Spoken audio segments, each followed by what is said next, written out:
All right, welcome back. So, here's the main meaty portion of the podcast. It is Kyle Kuzma, and Kuz, we appreciate you taking the time, man. Since we talk to you so often at practice after games. So often. About basketball things, I want to start, and Aaron and I want to start with your upbringing in basketball, going back to Flint, and just that moment when you first started to believe that one day you could be sitting in the seat that you're sitting in now. And look, we all have dreams, right, when we're growing up, but how did that start to get to the point where you were going to realize that dream? I don't know, honestly. I think it's kind of like a weird situation in a sense. It's like you're a kid, and it's no matter what, you always think you're going to make it because it's just like, yeah, I want to be an NBA player. But at the same time, you know, certain situations may happen, and you're like, oh, I don't know how the hell I'm going to get here. But so for me, I think it's like a gray area thing. Like you get a little bit of both sensations of, you know, knowing you're going to be there, not knowing you're going to be there. But no, I think that's just kind of just part of the journey and whatnot. So, and you talk a lot about your hometown. I know it's important to you. So, how did that impact the journey being from Flint? Probably like 90% of it, because Flint it's a they call it basketball city. Up from where I'm from, you know, we have so many pros to be such a small city. You know, just dating back to people, you know, Glenn Rice, Mateen Cleese, Morris Peterson, Charlie Bell, Monte Morris, Flint. That's right. Like it's just like literally, if you're a kid there and you grow up, like your parents are going to give you a basketball. Like that's a given. Like this is what it is. And I think, you know, all my friends were basketball players. So, you know, growing up, I was just around the game nonstop. And, you know, I think that contributes a lot to it. How'd you get away from state, though? All those guys go to state. How'd you get out to Utah? I wasn't good enough. I was not good enough for state. I was not good enough for Michigan. I was kind of under the radar. But, you know, everybody's journey is a little different. So yeah, well, so looking back now, of course, right, it's hard for people that are fans of yours that have seen you play at the NBA level, and you say I wasn't good enough. They're kind of thinking like, what? Yeah. So what happened? Was it what led to the growth that you eventually found to the point where you made it to where you are? My actual growth in my body. You know, I think I grew a little bit my freshman year in high school. I was 5'8", and then, you know, now I'm like 6'10". So one, that growth. And then two, you know, just being a late bloomer. And like, not everybody's going to be a McDonald's All-American or a middle school prodigy right away. And, you know, for me, you know, I didn't really get good until, you know, my last year in high school. And that's when I started to, you know, flourish a little bit. And then, you know, got lucky, got to Utah, and, you know, it was a good fit. People might have heard about Flint from like the water crisis or from basketball, right? Just from having NBA players there. How do you connect with the city now? How do you think about what's been going on there and just the additional steps that need to happen, right? So that the people there can live a better existence. So how do you kind of put that into place with your world as busy it is out here in LA? Yeah. I mean, it's just an everyday process. You know, I think for me, I'm kind of just over, you know, just the whole water situation. Like, yeah, the water situation is bad, but it's just so much more that has to be done within the entire city. Like, it's a city that's kind of, you know, just depleted in a sense, because it's just, you know, people there, you know, may feel like there's just no hope because it's been that way for so long, not having water since going on 6 years. And, you know, just think about that. Like 6 years without, you know, turning the faucet on, just a kid in a summer day running and turning the faucet on and drinking water quick. You can't just do that. And, you know, outside of that, just economically and, you know, just the growth of the city and trying to grow it and grow it, you know, just try to get it to where it was at one point, you know, back when General Motors and Buick and all those car factories were there. You know, it was a booming city, and you know, it's all about just trying to get back to that type of place. So a little bit of a lighter note. You know, I got to ask you about this hair, man. Yeah. You're going back and forth. You got the braids, then you let it go natural. Yep. Then back to the braids. What's the point of having hair if you're not going to play with it? Okay. That's kind of what it is. Okay. I mean, switch it up. Right. You know, one of my favorite players growing up was Ben Wallace. Okay, right, yeah. And he had the fro, but he used to braid it. He used to go back and forth all the time. And I'm not saying that's my inspiration, but, you know, you got hair, so why not use it? Yeah, I'm kind of jealous. I got to show my good hair. You know? do have, yeah. You know what I'm saying? I got to show it off. Yeah, you do. So it's not like if you play well, you're going to keep it. No, just completely just whatever you're feeling. People do like this one, so I might keep it for a little second. Okay. I got good reviews on this one. So, are there some people whose reviews are more important than others? No, because at the end of the day, like, you know, if you don't like it, I don't really care. I'm still gonna wear it because it makes me happy. But, you know, it just kind of depends on if it stays longer or not. So yeah, well, the reason that I asked that question is that you, with whatever choices you make, fashion, how you play, you seem to be a guy that sort of does it the way that he wants to do it. Yeah, like regardless of what the the good or the bad for sure. praise or criticism that comes in, right? I mean, at the end of the day, like, who are you doing it for? Like, if you're doing it for yourself and it makes you feel confident, it makes you feel a certain type of swag when you wake up, like, you know, why are you listening to somebody else that is just mad because they can't do it, or they just don't feel comfortable doing it, or think they, you know, whatever, you know, it just makes me happy and it's cool. So mom has to have an opinion. I know my mom has always wanted to talk to me about my hair, so I know mom has an opinion. Yeah, she didn't like, you know, my braids that, you know, I had hanging down my face. Yeah. She didn't like that one, but that's personally my favorite. She likes this one. Okay. But, yeah, even my mom, I mean. Yeah, no, of course. All right. Fashion-wise, though. So sorry, Mom. Sorry, Gary. Nice to see you in Chicago, by the way, if you're listening. She'll be at what? Like, what are the next stops that she's going to be at? Next stops? Do we go to the Midwest soon? Yeah. Oklahoma City on this trip. No, Midwest. Well, it's the Midwest. That's not Midwest. You're talking like literally. Talking about the real Midwest. Okay, so we were talking about like Detroit, Indiana, Chicago, that's Milwaukee. The Midwest. Okay. The Central Division. How about that? Yeah. Oh, there you go. Okay. Fair enough. All right. Okay. Yeah. No, not this trip. Okay. Yeah, that'll be so. Up later. She'll probably come. We go to Miami soon, though. December. Yeah. Yep. She'll come there. Orlando, one of those two. Christmas. She was supposed to come Thanksgiving, but she got to Phoenix instead. Okay. So, yeah. All right. Well, we can get past this fashion topic in a second, but I just want to know when you're growing up, what is your sort of style? Like, are you wearing? Was it similar to the way that you now represent yourself, which is unique? Not. Okay, like you had to get some money first. I had to get some money first. Okay. I had to get out of Flint. I had to see some things. So take us through the evolution.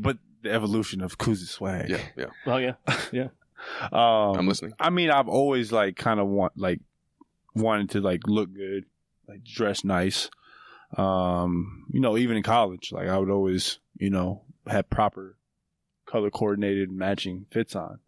And, you know, when you get money and, you know, you get to the league, it's cool. And then you see your teammates that got boatloads of money and they're wearing super nice things. And, you know, you want to kind of do what they're doing. And, you know, the fashion stuff just kind of just took over because, you know, outside of me always wanting to like feel comfortable, look good, play good, whatever. Like it's like a passion about now, you know. So I love it. So now I got to get you talking bad about somebody. Who's the worst dressed dude on the team? The worst dressed? Yeah, who are you taking? Who has no swag? Who are you taking nothing from? You don't want to wear anything that they got on. Nothing. Man, honestly, we don't even have one this year. Like usually, like past 2 years, it was like quick person I can know. But I mean, we got a lot of older guys, so they kind of settle into, you know, their swag. Right. And it's not even about like, oh, he dresses bad. You know, it's just like for him, you know, that's just his swag, and you know, he makes it look comfortable and makes it look him. But to each his own. Flip side. That's how I look at it now. Whose swag do you admire on this team? Admire? Admire. I mean, Brian, he keeps it simple, you know, just color coordinated, nothing too crazy, you know. Can't hate at that. You know, Troy Daniels, he be trying to get in there, get in where he fits in sometimes. I wouldn't say we got like swag champs on our team, but we got nice, well knitted men. So part of it you got to say yourself, right? Part of having some swag is thinking it's you. I'm different though. It's all good. Okay. All right. Last year you taught me what a hype beast was. I mean, I'd heard the term, but you really defined it well. There was a little more of that going on last year. Way more. I mean, we were a younger team, so usually younger people are hype beasts. So yeah. Okay. All right, Kuz, what else is going on, man? Like, when you're not, what would you be doing now if we weren't bothering you about having you hang out at the facility? You don't want to know what I'd be doing. I think actually, kind of. I think actually, yeah. Oh man, I don't know. I'm just so free flowing now. I just kind of just switch it up every day. Like I'll go home. I'll be eating right now. Definitely, my chef probably make me a fire plate. Sometimes I take a nap. Sometimes I turn on Disney Plus. Sometimes. Play my little DJ set. I got a little DJ set in my house. All right. Expand, please. Yeah. I mean, I got a little skill sometimes, here and there. You put beats together? Get on the ones and twos. No beats. I just mix songs and make it look cool. Like a DJ, So you DJ like a DJ? Yeah, kind of. Okay. Yeah, kind of. All right. What are you watching on Disney Plus? Oh my God, you been on it? Yeah. I've got 5-year-olds, man. I had to get it. Been on it? I have. Oh man. Disney is the best. It's good, yeah. But are you watching Mandalorian? Are you watching the Star Wars series yet? I don't really rock with Star Wars like that. I heard it's good. I haven't seen it yet either, but I heard it's too good. Like geeky for me. Okay. I ain't trying to say anything. Yeah, I mean, No, I'm older, so Yeah, that's what I'm saying. It's like that realm. It's not my realm. Okay. Yeah. But you're watching Beauty and the Beast. Well, hold on. Yeah, I'm watching those for sure. I watched what I watched yesterday. Oh, Monsters Inc. Oh yeah, that was good. Monsters Inc. is good. I forgot how good that movie was. I actually haven't fully seen. That's one of the few I haven't seen. The Disney with your movies. boys, you haven't. I know. Yeah, we haven't gotten to that one yet. Yeah, it might have just missed. You've never seen Monsters Inc. I haven't seen Monsters Inc. I've seen. Came out in 2001. I know that, but that's when I was in college. I just started college, so that was like the one era where I wasn't watching a lot of Disney. My era was Lion King, Aladdin. Like those were kind of right in my wheelhouse. But even Disney Plus is crazy because they have like old movies too, like Disney from 1960s. Like I was watching Huckleberry Finn. That's a pretty good movie. Sure, Huck Finn, classic. Huck Finn. You seen Huck Jungle Finn, Book? Tom's. Yeah, it's cool. See, man. Jungle Book's all right. The cartoon. Yeah, that's what I mean. Yeah, okay. Yeah. The animation, they don't hit the same. That's true. Yeah. When you're not mixing tracks, what is at the top of your list, of your music list? Like, what do you listen to when you drive in? Like when I'm mixing? No, so driving? You can answer that, or I'm just saying, what are you listening to when you're driving into the arena? Oh, I'm very superstitious. I listen to the same songs every time, all season long. But if there's like a song comes out and I like it, I'll just add it to like the little playlist. But like I don't listen to it like in order because that's kind of weird. But like I'll mix in like it's always like Travis Scott's in there, like Highest in the Room's always in there. March Madness Future's always there. I kind of start the ride up. So like the beginning of the ride is like slower songs, and when I get to Staples, it's like hits. So I kind of get my algorithms right. One hoops question at least. Oh, at least one. Yeah, at least we got to get one in. So in college, you were talking about you at Utah. In college, you were more of a like 4, 5 kind of, and now in the NBA, more of a 3. And you always tell me you're trying to get your guard skills right. Yeah. So what is how is that transition for you? It's super easy, honestly, to be 100 with you. Just because my entire life, like I've always been a guard. Like I said, I was 5'8" at one point. So like I've always been a guard, handle the ball. I mean, I'm 5'9", so basically picture my height. Yeah. So I wasn't going to say anything. Yeah. Trudell, the point guard. Yeah. Average height. Intramural height, at least. I'm just saying, it's the average. Whatever, go on. No, but like I've always kind of had those guard skills, like a 2 or 3, whatever, and then I kind of just grew. Went to college, and coach was like, "All right, we're gonna put you on the block." And first, I was like, "What the hell?" But it paid dividends because like I learned how to be a big when I already knew how to be a small. So now I kind of have both type of skill sets, and it paid off. I wanted to ask you what applied from your Team USA experience with Coach Pop and Steve Kerr and some of your teammates that you've kind of now put into your game, or just have focused on, if at all, in any different kind of way? I think the biggest thing is that I'm just so much more aware, like defensively, like being in spots and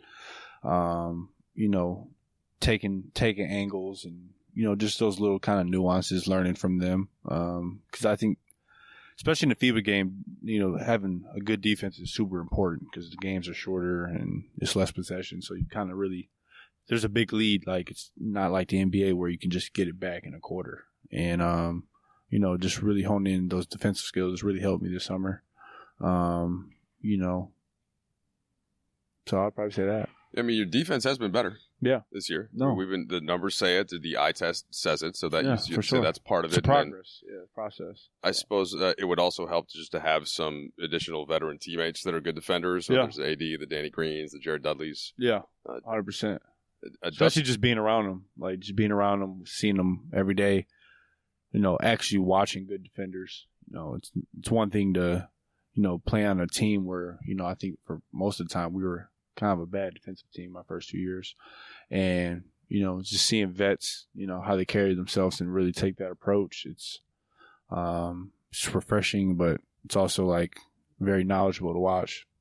Last one I had for you was Jared Dudley mentioned that you were kind of going to be, you're still a young guy, even though you're kind of a young vet now. And he said there were some things that he wanted to just do what he could to help you. And I wondered, for a guy like that, smart player, what that's been like having him. Oh, great. He's been my guy for a minute, honestly.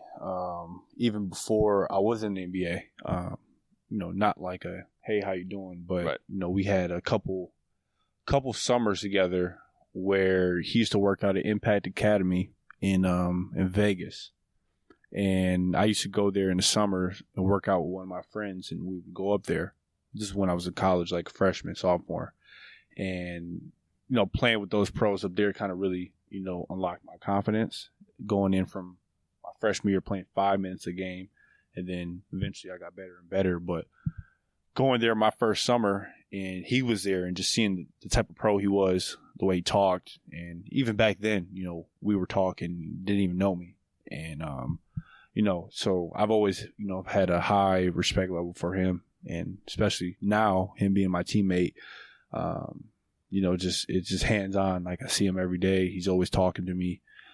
If I have something to say to him or he sees something out there, he's letting me know, and, always trying to, keep me upbeat. And, he's a great vet, super great vet. So. All right, last one. Kobe was in the building last night. Yes, sir. And you've talked about that mentality and getting to do some work with him in the off season. So give me some Kobe stories. Kobe stories? Yeah. Kobe stories. Or just what you get from going out to eat with him, or, working on your game together. Okay. Trying to think of one that's suitable. Okay, I got one. Okay. So I asked him one time, we were at dinner, and I asked him, at what point in time, did you find your game? Like, when you knew, like, okay, this is who I am, this is what I'm going to do. It was the weirdest answer I've ever, it's crazy because I would have never thought about this. Usually it's like, okay, I found my game because I played in the league for multiple years, and I kind of know these are my spots and these are my shots. But his answer was, I think it was like playing in the Western Conference semis versus San Antonio or something. And he found his game by watching a movie, by watching a Bruce Lee, I forgot what, Golden Dragon, some movie like that. And one of the senseis was like, less is more. And from that moment on, he said he found his game. And, speaking less and more is the one dribble pull-ups, the one dribble get to a spot, pump fake, instead of, you see so many people just dribble the air out the ball. It's just less is more, and just be sharp. And it's pretty crazy. You just think about his mindset and think about how, he approached the game. It's not just about approaching the game. Like, he approached life and took life and added ways to make his game better. You know, just watching the movie and it's like, damn, I found my game. Like, that's who thinks like that. It's crazy. Kobe Bryant, Black Mamba locked in, man. That was a cool story. Yeah, pretty good story. And it makes sense too. Hearing that, it's like, Makes sense. Yeah.